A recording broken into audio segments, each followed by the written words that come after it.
semester, a Columbia lab created lung tissue from stem cells. A Barnard student got to make out with a Nazi on live TV. And nobody's died yet. But one group on campus has done something that hasn't been accomplished in more than 20 years. We'd like to take a moment to congratulate the football team.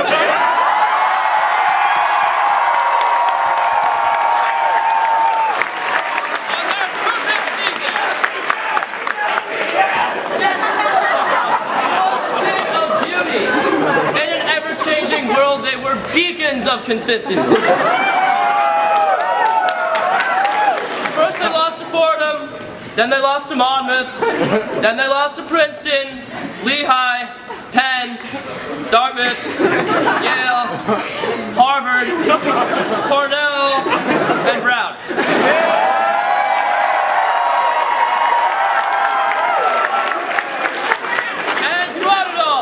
There wasn't a single time where we feared they might deviate. We feel the need to tell you this because we know you weren't there.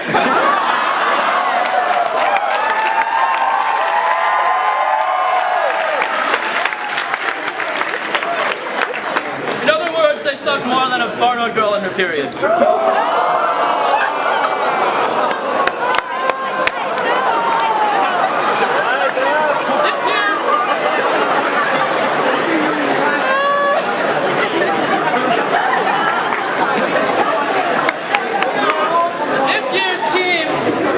Was statistically the least competitive in Columbia's history.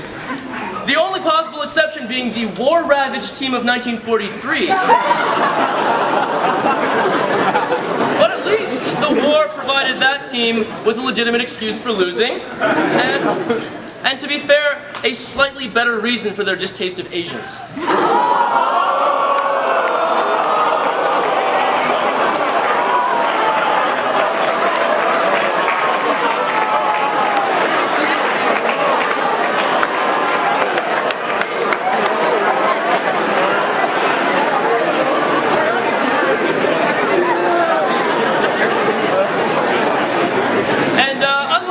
Squad, at least some of the 1943 players got drafted.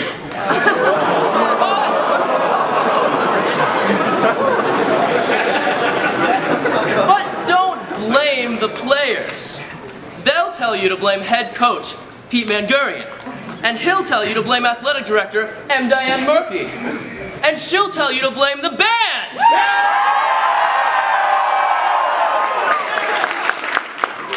In spite of all this fingering, there really hasn't been much of a climax. Hashtag turn it blue balls.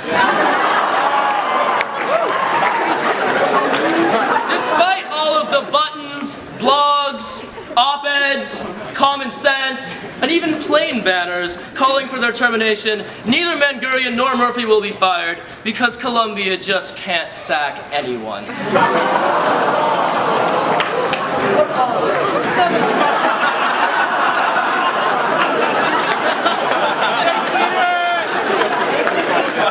It is a football joke. But all this outcry leaves us puzzled. With our last Ivy League championship win in 1961, and our last winning season almost 20 years ago, what the fuck did you expect? In honor of living down to expectations, the band now forms the team and plays wrecking ball.